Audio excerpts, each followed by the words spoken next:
Hey guys, and welcome to another episode of the JBR Play podcast. Tonight I am with Ben, Hello. and we're going to change it up a bit this week. So we're not going to really be talking about films or games. I'm sure they'll come into it somehow. We'll manage to find a way back to it. But our topic for tonight is going to be, where would you like to visit most in the world? And it doesn't just have to be one place. Like, obviously, we're going to talk about different places that we'd love to go, or places we've already been that we did love, and things like that. So Ben, where would you like to go most? Well, the place I want to go most is where you're going. What do you call it? Japan. Not Tokyo. necessarily Tokyo. I'd like to go to Tokyo, but I want to go to more like the outer sort of areas, like where the temples are, the foresty bits. Foresty bits. There you go. Look, I found a place name, but I can't pronounce it for shit, so you can try. Okay, let's see what you've got here. Not that. Universal Studios. That one. Okay. It's just off Hiroshima. Itsukishima. Yeah, something like that. I think. But, I could be wrong. Yeah, I suppose I've looked up before. It's beautiful. So, right, literally on the coast. It's a tiny little island on a tiny little island, basically. okay, that's cool. And it's, yes, lots of temples. So, Pretty things. when I go to Japan, I'm not actually just going to Tokyo. I'm going out Yeah. into kind of some of the smaller villages, and we are going to go and look at some of the castles, the temples, and Are you some doing of the shrines. Universal? And we're going to do Universal Studios, yes. The Attack on Titan bit's The quite Attack cool, on like the Titan big bit. statues. That's what I want to see, yeah. But what's really cool about Universal, I went to the one in LA last year, and their roller coasters are quite different. Like if you go to Thorpe Park, it's just a roller coaster. Their ones, it's like a simulator fused with a roller coaster. You know, like the old simulator rides where you stay in one room and you kind of just get shaken about.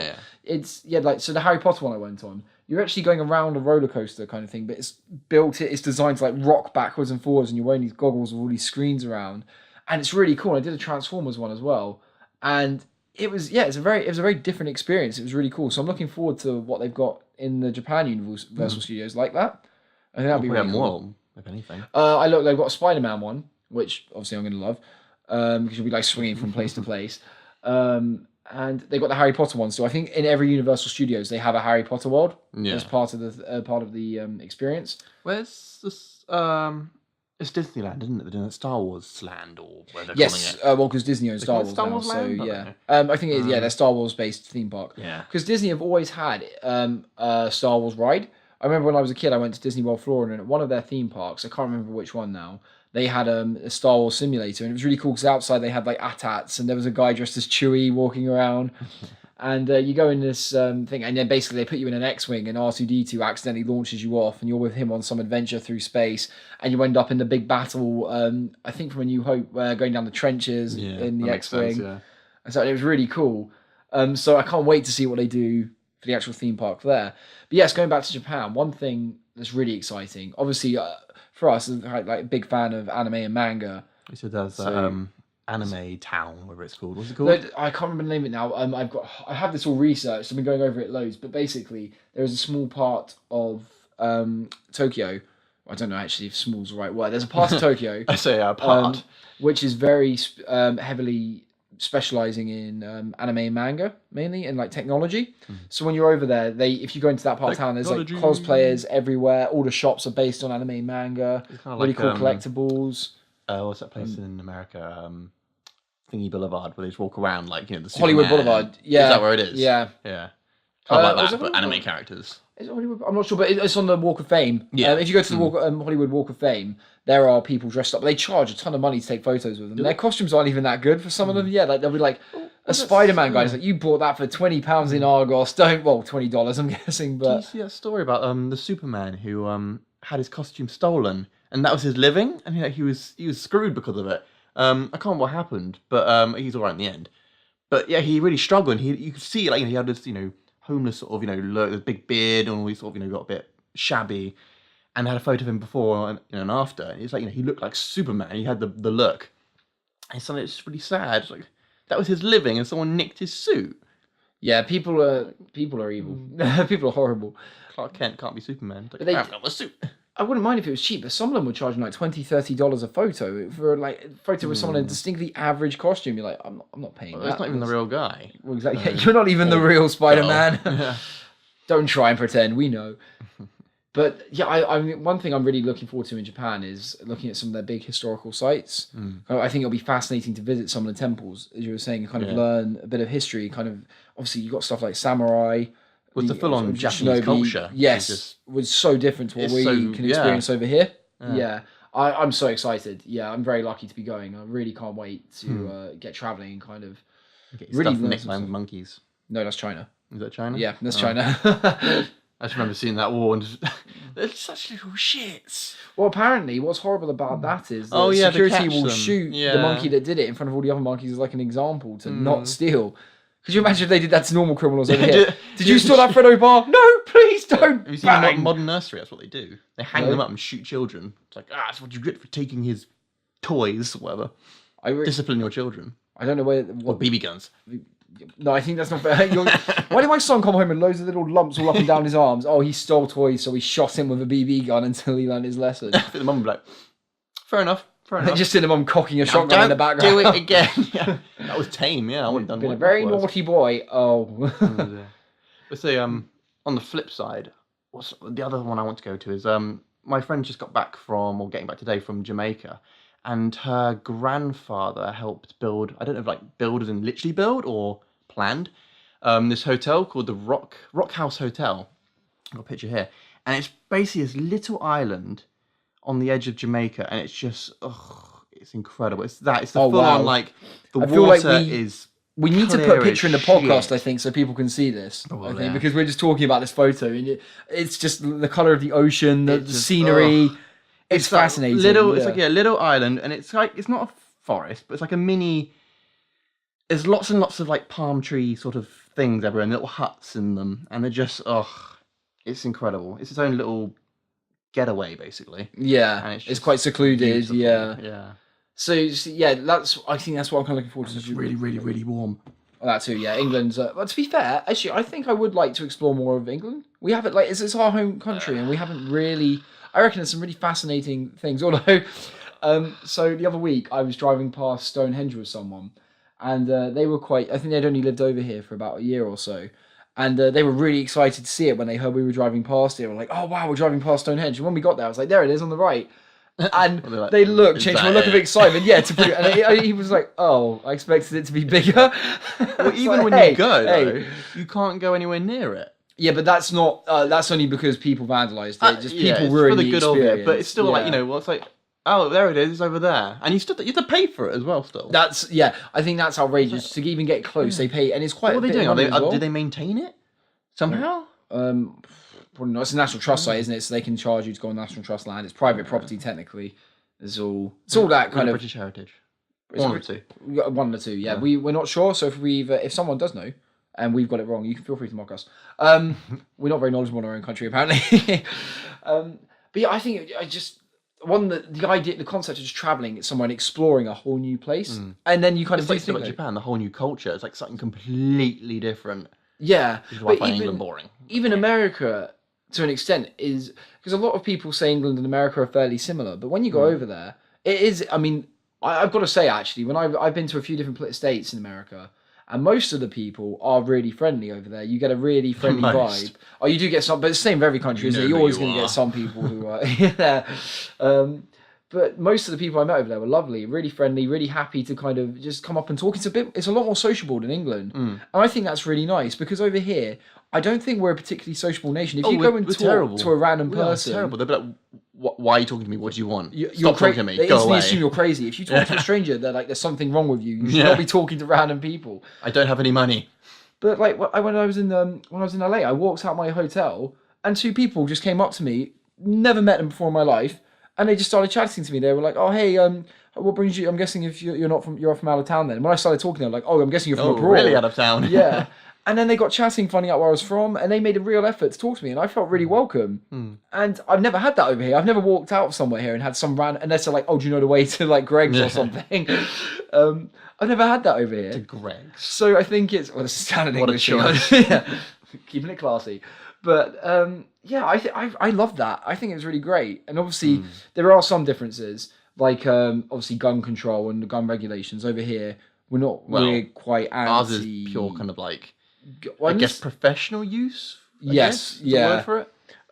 Not personal. Much tighter. It's like the idea that always made me feel a bit weird. The fact that you never know who's armed around you, and even though Go to Texas, then you will do. Well, yeah, true. It's got a shotgun on my back here. Don't mind me. But yeah, that's obviously quite. But again, it's interesting because it's different to over here. We don't really get anything like that. But I tell you what, I went to Snowdon in The Wales. threat of death is amazing. I love it. I went to Snowdon in Wales. So actually, this is slightly contradicting what I just said, but within reason, if that makes sense. So I also feel it depends where you are in terms of people being sociable. So I went for a hike up Snowdon with some friends, and there's a whole. It's almost like there's like the hiker's etiquette kind of, and everyone was a lot chattier. They were a lot more friendly. Like everyone you walk past up there, they all say hi, how you doing, and stuff like that. And whereas you don't get that. Oh, my laptop's suddenly just gone into overdrive. It's gonna explode. And it's going to explode, isn't it? But yeah, they were very friendly. And then again, we bumped into a guy who was from America. He was from Oklahoma, and he was over here for 5 weeks on a business trip. And he was so sociable. Like he just came up to us, he started chatting, and he would tell us a bit about himself, but he really wanted to know about us. And it was great. Like you don't get that just generally in the city over here, but you do in America. It's a cultural thing over there. I think that they are a lot more social and they interact with one another a lot more than we do. That's like we said before. Like if generally, from what I've heard, like if an American, if say a guy sees a girl and they think they fancy them, they'll just go up and ask and say, "Hey, do you want to go get a drink or something?" But if you did that here, they'd probably pepper spray you, give you a slap and run away. Yeah, it's like it's just so. The idea of the concept of strangers communicating over here is very odd. Like, unless it's just within, it's weird for us. It's weird. It's like, why are you doing that? The only time you can kind of justify is when you're at a bar drinking. That's the only time it's kind of considered normal, which is so involved. Weird when you're not your actual self. Yeah. What you're saying about the culture of the hiker thing, it's the same. Like it's like a dog walker thing, isn't it? The dog walker culture. If you walk past another person walking a dog, you're like, hello, sort of, And then apologising when your dog inevitably runs and jumps up and then covers them when the dogs and you're like, fight and then they get all tangled. Like, it's a nightmare. But But so America. I would highly recommend. Have you been to America before? I've been stopped in Miami just to go. I've been stopped in. You were stopped in Miami. Yes, as a child. Ben Alexander, will you please come over here for a minute? Oh no! Like a 6-year-old child, they're like, come over here. You're smuggling lollipops and Pokemon games. No, no, I'm not. But yeah, no, obviously a change of a flight. Apart from that, I've never been properly. I would highly recommend it. Really want it. Yeah, the thing about America is as well, every state feels very different as well. So it's like when you visit the country, you almost have to visit it multiple times to kind of get the whole experience. I was thinking I'd love to plan like a proper, stay here for a week or whatever, go there for a couple of days, there for a couple of days, there for a couple of days, and just do a long... what do you call it? Road trip. Yes. Road trip. Oh, road trip around America. Classic VW camper van. Yeah. Driving along in the sun. Breaking down in the middle of nowhere. So I actually did. Great. When I drove from San Francisco, not in a camper van, sadly. I think it's called the Beach Road. And it's incredible. If you ever get the chance, if anyone listens to this ever gets offered to do the Beach Road drive, I'm sure it's the Beach Road. It's Route 101 basically, down from San Francisco. I think it starts back further away, and you go all the way through to LA. It was around an 8-hour drive, and the views. Oh my god, you're just driving along this cliff edge, and you've got forest and mountain on one, like forest and cliffs on one side. You do like the and of death, don't you? On the other side, you've just got the ocean, and we were driving there all day, and we got to the sunset, and I just can't describe how beautiful it was to be there. And I was like, wow, I'm never going to get a view like this again. There will be views of equal level, but it was one of the greatest experiences I've ever had. And I love driving anyway. So for me, loving driving in an area like that was just one of the most surreal, amazing experiences I've ever had. And I'm definitely going to do it again at some point in my life. I want to get a muscle car though and do it next time instead of the big Jeep I was driving. But yeah, it's just wow. And if you ever get a chance to do that, I'd recommend going for it. So I was looking at just some maps the other day, just because there was reasons. And what I found interesting, it was in the San Francisco area in like California. Their fields much more organized than ours, because I was looking at it from above, and ours are always like like these weird sort of kind of not quite symmetrical shaped squares, whereas theirs, you look at it on a map, it looks like a glitch the way it's so square, a bit pixelated almost. That's what it looks like, because they're so perfect. When you're flying over their cities, it's the same. When literally city block is literally a block. It is a square. You can't it's perfect. They've done it. Yeah, with it, unlike us, which is just kind of random. Because you go, whatever in First Street, then you go, okay, it's going to be the first street. 66th Street, you count 66. Yeah. With us, it's like White Lion Street. It's like, oh, bloody hell's that? I don't know. I would like to visit more of Europe as well. I think explore more of Europe. I mean, I think we did. Germany. Do you remember our Game museum. That would be cool. I love how, like, talking about culture and society and you're like video games. But we actually a few years ago now. God, oh my God, we went to Italy in 2011, 6 years ago. Yes. So we did My 18th birthday. we did a train trip. Yes, that was a memorable night. Maybe not for you, but for everyone else. We did a train tour around Italy, and we went to a load of the big cities around Italy. We did the top half, Milan through down to Rome. Yes, so. and yeah, we visited Venice, Florence, Bologna. I always pronounce this wrong. It is Bologna, isn't it? Is it Bologna? Bologna? I'm not sure. Yeah, that. Close enough. Italy Verona. Italy was incredible. Absolutely incredible. You said Venice, didn't you? Yeah. Yeah. And Venice. Of course, if you do ever go to Florence with an Assassin's Creed fan like we did, literally, he's just running around going, "I've jumped off of that. Yeah, I did that." That guy's an idiot. Yeah, that guy's really stupid, isn't he? Yeah. But yeah, oh God, it's incredible. Do you remember the cathedral in Siena? That one. Do you not remember that? I was like, oh, that is beautiful. Yeah. That was gorgeous. We didn't have long there, actually, didn't we, though? No, we only had some places because we we obviously, the bigger towns, we kind of focused more on having more time there, like Rome. We did Venice, Pisa, Siena, and in one day. On my birthday. We went yes. And then we did the pub crawl. the wine crawl. But Rome, the Colosseum. Well, you've got to go. Yeah, Yeah, I never realised it was hollowed out. On like half of it, you know, was so you could see the bottom of it. So when we went in, I was like, it's missing the floor. There was a guy there when we went, and he had brought with him the helmet from Gladiator, and he was just propping it up on different places around the Colosseum, taking photographs of it. I was like, it's quite a cool idea, but like that's some serious commitment to bring that to Rome with you. And then I didn't bring my Assassin's Creed kit with me. God. I'm pretty sure I did see you standing on top of something at one point in a white hoodie, looking down and being like, jump. Actually, this is really high. I'm gonna take the stairs. There's not a hay bale down there. I won't make it. But when we went to Florence, do you remember going inside the cathedral and climbing all the way to the top?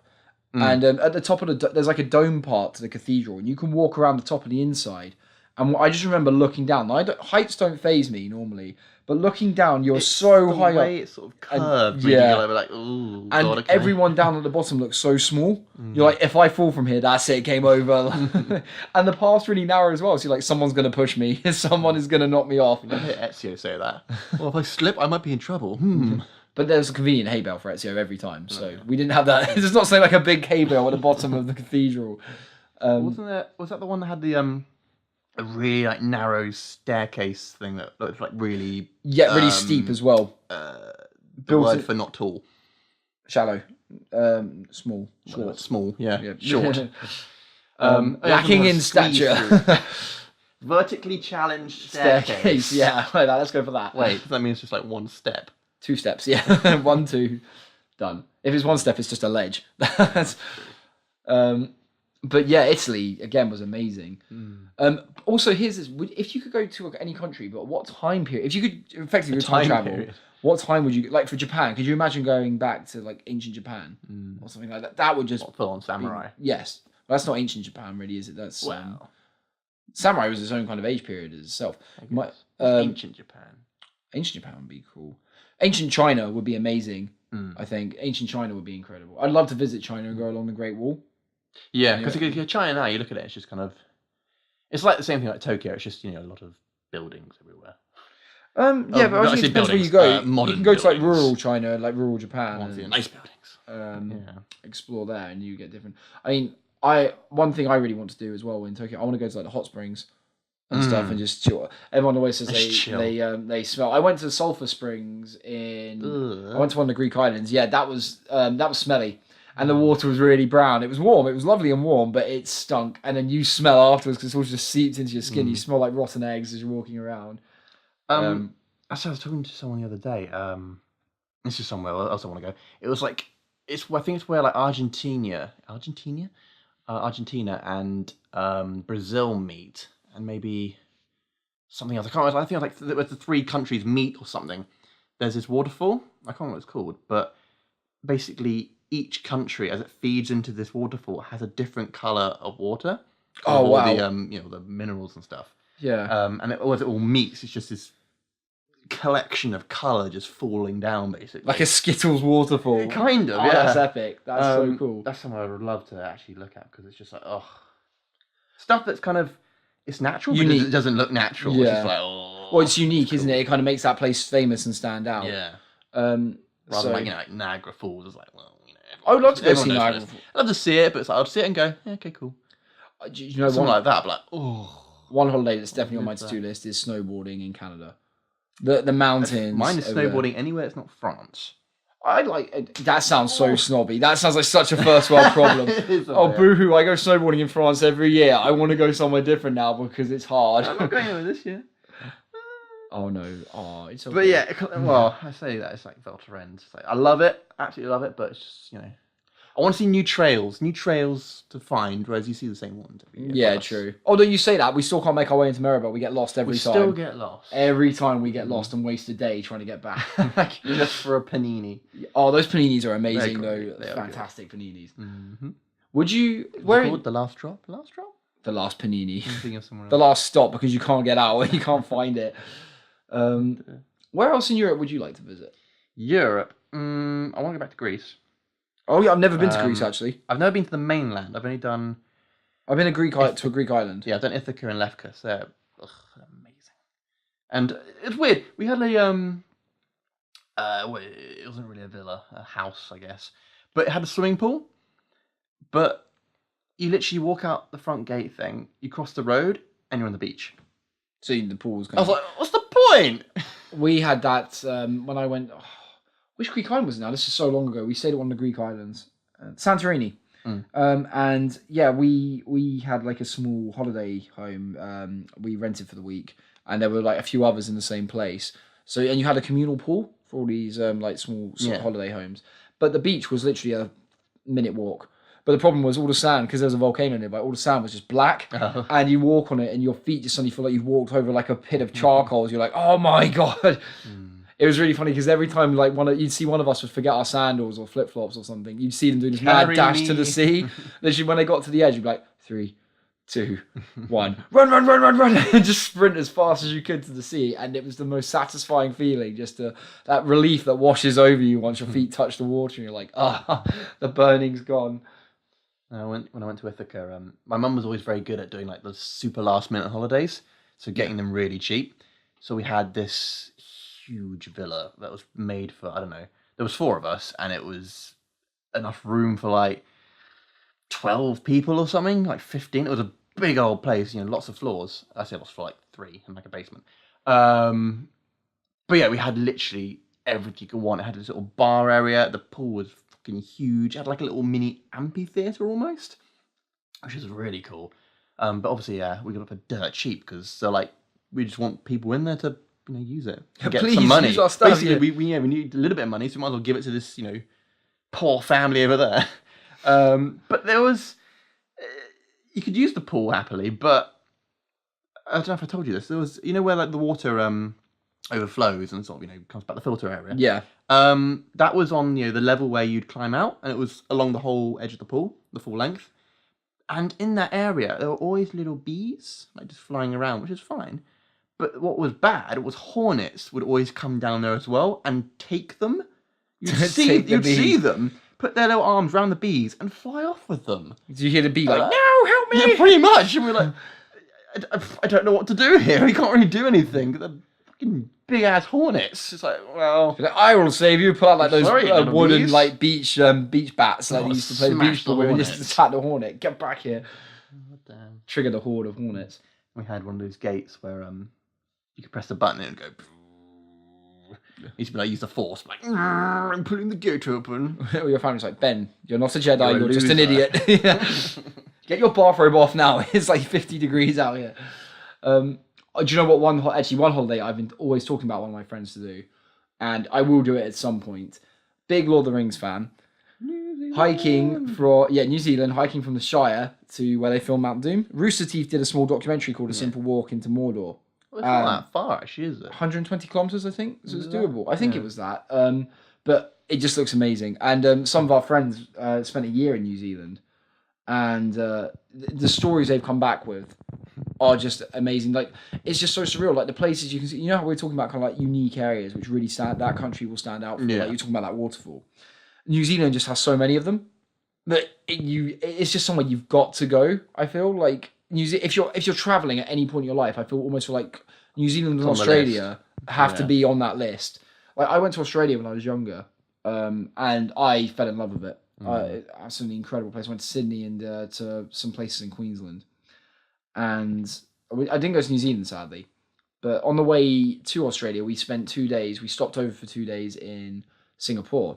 Singapore's incredible, actually. yeah. Singapore was incredible. I really enjoyed it, apart from when I got myself locked in a building when I was the only one speaking English in said building. And I was only about 10 years old, and I thought I'd lost my family forever. That was scary. I ran ahead, and my mum was so strict. She was like, "Do not run away. You stay with us so we don't lose you." And I was like, yeah, okay. And then I saw this building coming up, and I was like, I'm going to run inside. I'm going to hide behind the door. When they run past, I'm going to jump out and scare them. It'll be great. Don't know why. So I ran up to this glass door, ran through it, and where I couldn't read the language, I didn't realise it was only one-way automatic. It didn't let you back out. So I ran through this door, and I'll never forget being at the door, ready to jump, and as they walked past, jumping, the door not opening, is banging on it, trying to get their attention, as my family just walked past and left me trapped in this building. And I had to run. I was running around like a madman trying to get out of it. And some people, like, luckily I did think I bumped into someone in the end who spoke English. They were like, "Are you okay?" I was like, "No, my family have run away." And this is when you don't have a phone. I was like, "They've left me." When I found my mum, I was in trouble. I tried to explain that I got locked in and she did not care. Apparently it was my fault. Who knew? But yeah, Singapore was incredible. I just remember as well, like I was a bit, Beyblades were really big at the time. And they had all these market stands for like knockoff Beyblades. And I used to buy all like the knockoffs of my favourites. Yeah. But that was great. Where like the bit piece things, where they looked really like Dodgy, messed weird, up. Yeah. really Like you can see what they're trying to go for, but yeah. It's like their faces being melted. And yeah, but I'd recommend Singapore as well. Another surreal moment in Singapore was we were staying in this really tall hotel, and we were on a very high floor, and I left the window open at night because it was so hot, and I remember hearing this like chanting almost of like ha ha in the morning. I was like, what the hell's that? And there was a karate class in the park outside. And I looked out the window, and there was a lot of people down there participating. It was awesome. That was really cool. I was like, why don't we get that back home? It was really cool to watch. So you get really cool like experiences like that. In London. And then London, let's face it, it'll be nice, and they'll be teaching you how to stab. And take the purse now, run. But yeah, we went to in Australia. Obviously, Australia is just fantastic. Everybody, I totally remember a bad day in Australia. Everyone was really good fun. All the locations are amazing, apart from the wildlife trying to kill you. True. Maybe they're trying to say hello. Snake comes out of his little hole. Yep. Why are you running? Come back. We actually went to a zoo one day when we were there, and we were allowed to go in this pen with wallabies. I don't know how to say a zoo of like all the dangerous animals. Well, you just walk in with them. Well, not literally. Like you could just see them behind glass. Well, you can. They had. Well, to be fair, so I'll tell the wallaby story first. And went to that. Well. So I went to the wallaby pen, and you got to like play with the wallabies and feed them and stuff like that. That was really cool. And I had my favourite. I remember he always stood out in there because he had a big gash on his foot. So I could find him every time I went back. And literally, like, "John, you can't keep going to the wallabies." I was like, "But I want to go and see my buddy." And he was so cool. I made good friends with him. And but then there was a giant crocodile you could go and look at in this big crocodile in like an enclosure, and that was quite surreal. And like you're standing there thinking that thing could rip me apart in seconds. But yeah, it was great. And on the way back from Australia, we went to Singapore for a couple of days, and I'd recommend Singapore. It's a beautiful. It's busy. Oh, well, you stopped there on the way and on the way back. No, so I say Singapore. Sorry, Hong Kong on the way back. Very, very different. Similar to Singapore. I'm tired. Of course. But yeah, we went to Hong Kong on the way back, and Hong Kong is I remember. I think at the time though, where I was quite young, I got a bit homesick. I really wanted to get back home. So I don't think I really appreciated Hong Kong as much as looking back on it as I should have. Like, it's an incredible place. I didn't take advantage of the fact I was there, which is quite gutting, really. So I think I need to go back to go in a kind of a more mature and really fully appreciate what's there, because it's a fantastic place. But yeah, so that's very cool. So when I did the Bahamas, I remember that's when I was a little sheet. I was in a weird phase. I remember like my mum was thank you. my mum was like, I don't know, she was like sitting next to the pool doing something. I don't know, we were just chilling, and I was just there. And I remember walking up and being like, I just kicked her in the pool. For God's sake. But then there was another time in the same pool, and because I already had a bad reputation with the owners of the facility. And I remember, I don't know why, but I was fully dressed, shoes, socks, everything. And I just walked into the pool just because I wanted to. I don't know why. And I think they just said to my mum, "Him out now, go." I was like, "Ah." Was she just like, he's adopted? He's a strange person. He's not really ours. Yeah. No, I just remember being absolutely incredible there. And I remember the thing that I really remember Bahamas for, because I was a child, was these little sweeties. They were like little Haribos, but they were turtles. That's cool. I'd never seen them anywhere else. I think we've seen them once in England. I was like, oh, I know what they are. But they're like little, what do you call them? You know, like the marshmallowy ones. They've got the gummy bit on top. And like the marshmallow eggs on the and all the hearts. Yeah, the hearts. There you go, Yeah. like the hearts. They're basically those, but yeah, green turtles, and they just had this taste, which I've just never found anywhere else. They are the Bahamas to me. See, that's one of the incredible things about traveling as well, is the Didn't food. appreciate what it looked like at the time. Did the place? Just appreciated the food. No, but I think food is a really important part of traveling, like trying different foods. And Different although Haribo. one of the most heartbreaking parts about it is, like you were saying, you come back home and you can't find it back home. Like in America when we were there, I just remember having some amazing food and being like, I had this incredible steak one night, and I was like, there is nothing that's ever going to replace that. And we went to a restaurant which I think was the 5th best Mexican restaurant in America, and we went in there, and I had, for starter, I had these fish tacos, and they were incredible. And I just remember thinking, there is nothing that will ever live up to these back home if I ever try and have another fish taco. And I had another fish taco in a different place in America, and I just remember being like, it's not the same. But finding the same foods back home is difficult. Yeah. It's hard. And when you find a food out that you genuinely like love, it's like, this is my new thing, kind of, and you can't get it back home. You're like, I feel like I need to go back just to get this food. Or you got like pack your suitcase full of it. You're like, I need it. Apparently, one thing that my cousin actually lives in Australia. He moved to Australia, and he was. But I think it's changed now. But this is going back a long time. They never used to have hula hoops over there, and he said that was one thing he really missed from over here was hula hoop crisps.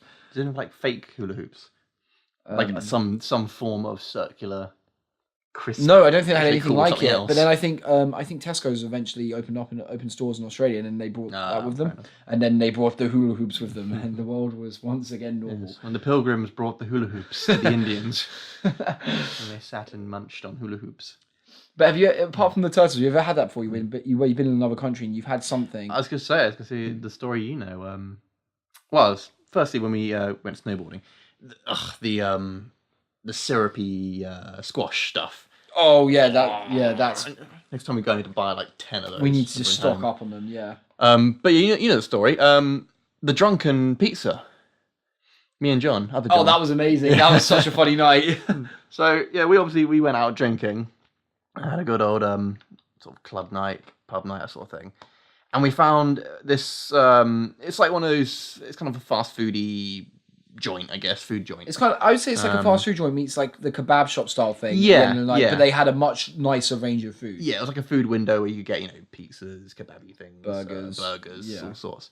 And me and our other friend John, we got different John. Yeah, you might not have done this. Spelled wrong, spelled right. We got this pizza and it was incredible. I think it was the fact we were drunk, but it was incredible. And this John, apparently, you told me, didn't you? You saw like these girls came up to us, and apparently were sort of talking to us, sort of chatting to us, and apparently flirting as well. And we were absolutely oblivious because we were so happy about our pizzas, and we thought they were coming to steal our pizzas. So we're like, just please go away. We want to eat these pizzas. It was very funny from my perspective because I was with some of our other friends talking. I saw these girls coming up to you guys and they were being so flirty, and I was like, oh, hello, they've done well tonight. Yeah, we have got pizza. Very like lovely. They seemed like really lovely people as well, these girls. They were really chatty, friendly, good looking. And I was like, oh, he's done well. And then I heard you literally just blank them and take your pizza away. I was like, oh, you fool, you idiot. But then when we went back, like was it the next year or a couple of years later, and we found the pizza again, had it, and we're like, it's not the same. Do you think that's because you were sober when you went back? No, probably. It could be because when It you were drunk, the ruined taste it. could have just been. So what you need to do is you need to go back there, get really drunk again, Yeah. and then go and have the pizza and be like, oh my god, yeah. And then you might relive it. And yeah. But I tell you what, if you one thing, if you go to America, you gotta be aware of the portions, sizes. Their portions are so much bigger than ours. It's almost like a starter will do you for the whole meal. So you got to pick carefully. It's literally like a tactical game when you go to eat. You're looking at the menu and you're like, right, what can I handle? My stomach is this big. Yeah. If I go for a starter, will I survive the main course without exploding or not? They should do like a point system. Be like, this starter is worth like 3 points. Your stomach, as a Brit, is 5 points or something. Yeah. We can't handle the food. Ice cream, 10 points. What do you think that when people... Actually, ice cream's like nothing. When It's like people... 1 point. Ice cream, yeah. It just melts into the gaps. I was going to say, that's the thing of ice cream, isn't it? No matter how full you are, It's there's the thing always with room for ice chocolate and cream. Sweets, it doesn't matter. There's what it always is. room for them. Yeah, it doesn't matter how much you've eaten, you can somehow still fit them in. We've got a plate of veggies. Oh, I'm stuffed. Cheesecake. Yeah, that's always the worst. You leave your meal, everyone's like, "Oh, you're not hungry?" Then you're like, "No, I'm just really full." And like, oh, I guess you don't want dessert then. You're like, "Bring that back right now." I never said nothing about chocolate cake. But yeah, like, what do you think people when they come over to England? What do you think? Obviously, you've got Buckingham Palace, the Millennium Eye. Food wise, for us, it's got to be fish and chips. I think that people want to try when they come over here. Yeah. Snick Mars bar in Deep fried Mars bar. yeah, deep fried Mars bar. Well, I say because what about things like curry? I mean, curry, like the British curry, is technically ours. We invented it. Technically, curry The is British English curry, anyway. yeah. No, curry originally was English. And I thought it was, yeah, I thought no. it was an actual Indian version This is what of we were it, taught. This is what we were taught at uni. Yeah, curry was actually English first, originally English. which is why it's so tame and like not spicy at all. Because we can't handle it. I can't, like, but can you like if I go for a curry, like, chicken tikka Okay. masala is as far as I'll go. Literally, I'm too nervous about going ahead and just putting one bite in my mouth and being like, I had a spicy. I think it was like a butterfly king prawn something or other. That was nice. But I have my Mowgli Merg now. It's very very mild, but it's like the garlic is insane. oh, that It could be does really terrible thing to your poops. Literally, you sit there and go, "Yep, that's got garlic in it." Madness. combined with the spice as well makes. Oh no, we're going to a very nasty conversation. But yeah, where would you like? Okay, so just imagine you lived in another country and you were going traveling in England. Where would you want to see that you? Like, what do you think would kind of take your interest? Well, you got to go London. Yeah, London, because obviously, yeah, like Buckingham Palace, was Big Ben, Yeah. kind of thing. Where else like the big places of England? This is the thing, really, isn't it? I mean, What's around countries? I don't really think I mean about Stonehenge to an extent. Land's End. Yeah, I guess that's a place worth visiting. Cornwall has got some cool places as well to go to. Newquay. Personally, it's places I like to go. Things like I didn't appreciate it at the time, but I used to go to the lakes all the time. Oh, Lake. Yeah, if you're a hiker, if you're a walker, Lake District or Yeah, it was incredible out there. It's a nice places to go to chill, yeah, just to do kind of nothing. yeah. Or Exactly. you can go like do things like water skiing and that sort of thing. And you say hiking. There's stuff to do, but But at the same time, there's no Yeah. pressure to do it. You can so you can just rent a house for the week or something and just yeah, like we had used to get a relax, cottage unwind. literally on Lake Windermere with its own jetty and everything. It was just like That sounds. See, I would love that. That Chill. sounds incredible. That would be fantastic. I say it was the only problem. It didn't become a problem in the end, but it used to be a problem. It's 2 cottages, one little one and one big one. We used to go to the smaller one, and then we moved into the big one because it was nicer. Cause we could see it all the time. Like, oh, it looks nice. So we moved there, but it always meant you were with another family, or not necessarily, but most likely there's another family. Oh no, you had to be sociable. yeah. However, did you cope? We're British. We don't do so. But luckily we sort of made friends with this other family, and then we went with them every single year at the same time. So it was nice. We became buddies. That is something that's quite a regular thing, isn't it? You meet families on holiday, and then you end up making a holiday. Like you don't meet them normally outside of the holiday. Yeah, You just exactly. meet them. You're like, see you same time next year. Yeah, cool, right? And then you just go and get away with them again and again and again. But we used to have done the move stuff. They'd have to move dates. We'd have to move dates, so we could be there at the same time. But then you wouldn't dream of meeting up with them outside the holiday. Do you want to come over for dinner one night? Pfft, no. We're not in the lakes. Fuck off. Pretty much. You know, we nearly went an entire podcast without swearing until you just did that. I think I dropped a couple earlier. Oh, did you? Yeah. Oh, okay. Well, I thought that's the first I've noticed. Anyway, we got close. You had to ruin everything. What country would you? Okay, for example, if you're going traveling, would you? Obviously, it's a real shame to say because I would love to actually go to some of the countries in the Middle East to explore them. But obviously, right now, it's just not really a viable option because of all the awful stuff that's happening out there. But I actually watched a documentary the other night about 3 British guys who volunteered to go over there to fight ISIS. They literally just gave up their lives over here and felt like this was a cause worth fighting for. Were they given any equipment? Or just When they're out there, they bring your pen knives. No, they get given like rifles and stuff by. They don't have to be trained. They're trained, basic training. It's training, but obviously it's not. I wouldn't say it's up to the standard of some of the. I could be wrong, but the training I saw in a video, it was not up to like the standard of like the British Army or the American Army or German Army or like other like bigger countries, basically. And it was just awful because you see some of the places out there and you think, wow, this really is a beautiful country. It's just there's no way you could really dream of going there safely at the moment in the foreseeable future. Yeah. And it's just such a tragedy that the world's kind of gone to that way that there's countries you physically can't visit because it's British red life in zone danger. in the middle of the earth. Where it's like, got to kind of avoid that for now. Yeah. Would you ever trying to make the conversation slightly happier again quickly? Would you ever go to the Arctic?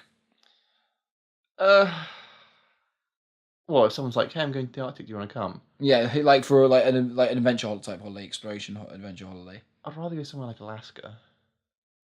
I do think those kind of holidays would be tough. Yeah. I think it would be an experience you could tell stories about for years and years. I would hate it at the time, probably. It'd be like DV. I'd be like, it sucks. And you get home, and be like, it's quite good, actually. I quite like that. I think it would be a lot harder than DV. Well, yeah, I know. I'm comparing it to something I have, that I've done.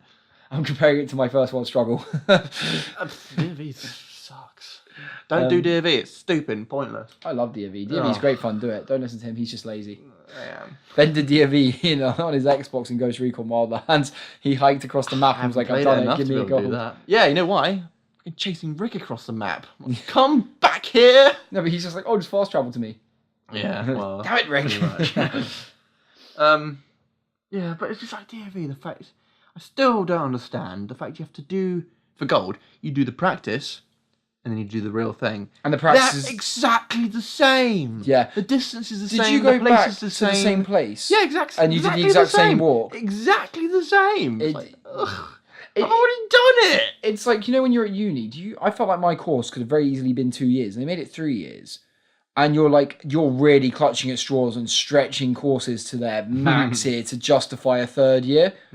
Well, my first year was like a catch-up year, really. Because all the stuff I did in A-level was basically what they were teaching you. So I was like... Our first year was like a basic guide to the course. Yeah. And then the 2nd year, they threw us in hard. And it was a tough year, but it was a really good year. It was my favourite year of uni. And then 3rd year just felt like a repetition of 2nd year. And I kind of felt like I was learning nothing new. It's more like... at least mine, you weren't really learning, you were kind of doing it. I guess, yeah, but I felt like we were doing it in 2nd year as well as learning it. Like, for our course was very hands-on practical. So I felt like we were kind of doing it as we were learning. And then when you got to 3rd year, it just felt like more of the same. So I was kind of like, you don't really need a 3rd year. I mean, I'm glad I had one because uni, to me, is one of the best experiences you can have in life. Like, making the friends you make at uni, the adventures you get up to while you're at uni, the life you have there is incredible. You as a person. And exactly. Sort of, evolves. You evolved into uni graduate. You have no money. He used his attack to run away from world's problems. But I forgot where we were going with this. You're talking about DV and yes, you were talking about repeating the practice. Yeah. I do feel that's a bit baffling. I mean, I like hiking and stuff, so for me it's not really an issue. But I do understand. I do get where you're coming from. That if you've done it for practice once, you passed. Like if you can do the practice, you've done the practical when it's exactly the same walk. Yeah, it is a bit odd. Stupid. It feels like they're trying to kind of again drag it out so they can get more funding maybe or something like that to try and justify more of a need for it. I don't know. Plus they get more money out of you, don't they? If they do, more of a torture system. They get more money out of you to do it if you do a practice in a real one. Yeah. So, con artists, how dare they? I remember the showers at base camp. Oh, that was cool. It was amazing. We had showers, but there were these tiny little nozzle things, and it was ice cold water. It's that thing where you have to literally put soap on and go, just throw yourself in, wash it off, like, and I'm out. It was that nice though, because it was so hot. Once you get out the shower, I was like, just don't shower. just keep walking. Just don't shower. We were never meant to we weren't meant to have. Well, never meant to shower. Never meant to be have smelly forever. Like facilities, I guess. But luckily for me, I think how long was it? Like DV, like 5 days, 7 days, whatever it was. Every like other day, we would be somewhere where there would be toilets and like showers, so I could like plan my poos basically to be like, right, we have a toilet here, I can poo here. We have a toilet there, I can shower here. It was perfectly timed. See, I can't remember what I did for Lou on DV. I just remember I did mine in the Breckens. Probably. Like you're meant to. Probably, yeah. I loved it though. I loved the experience of being out there. I mean, the worst part of DV for me was the fact it was official campsites. I think I would have loved it more if we could have just set up camp wherever we wanted and then got back from that. But I had a pretty good group, to be fair. Like most of my guys were like cadets at the time, so they were all like on it. They were like, oh yes, we know how to map read, we know how to like power through hikes and survive. The hiking bit was fun. It was just the camping I didn't like. I don't mind. It was cold, the camping, but I didn't mind it. Oh, in the morning. I remember just waking up and being like running to cook my food as fast as I could. Like, well, not cook food. I think I had mainly cereal bars for breakfast. But whenever someone else was cooking something for breakfast, I'd run up to it and just be like, take the heat from the fire, get as much warmth as you can. DV's where I discovered porridge. Except it was a lie. Because my mum used to pack. Well, she did on DV. She packed me little breakfast bag things. She put porridge in it, an amount in the bag, and seal it. What I didn't realise what she'd done is she poured a fuck ton of sugar into each bag.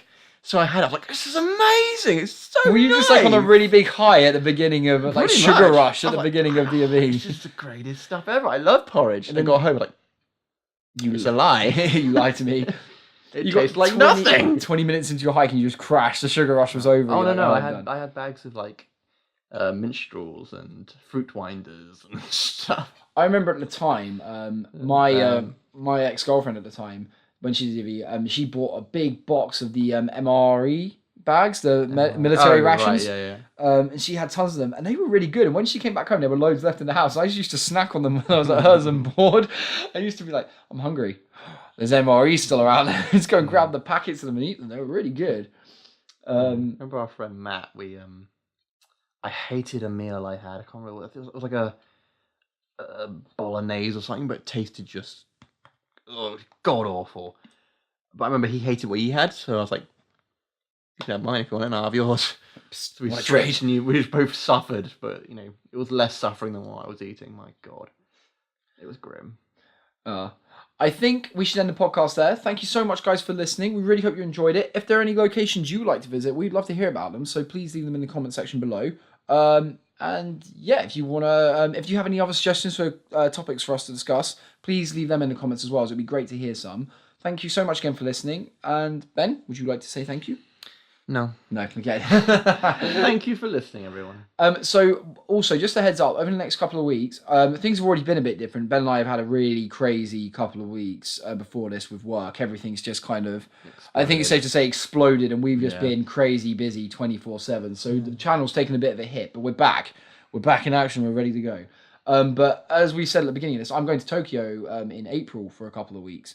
So there might be a bit of a shake up then in terms of scheduling. But Ben might do something. You might have Ben talking to himself for an hour. That's actually quite entertaining. For a podcast. It's the best thing. First sign he's going crazy. But yeah, so things again might be a bit different for those next couple of weeks. But then after that, everything should be back to normal. Touch wood. But again, thank you so much, guys. Really hope you enjoyed it. And until then, we will see you next time. See you later.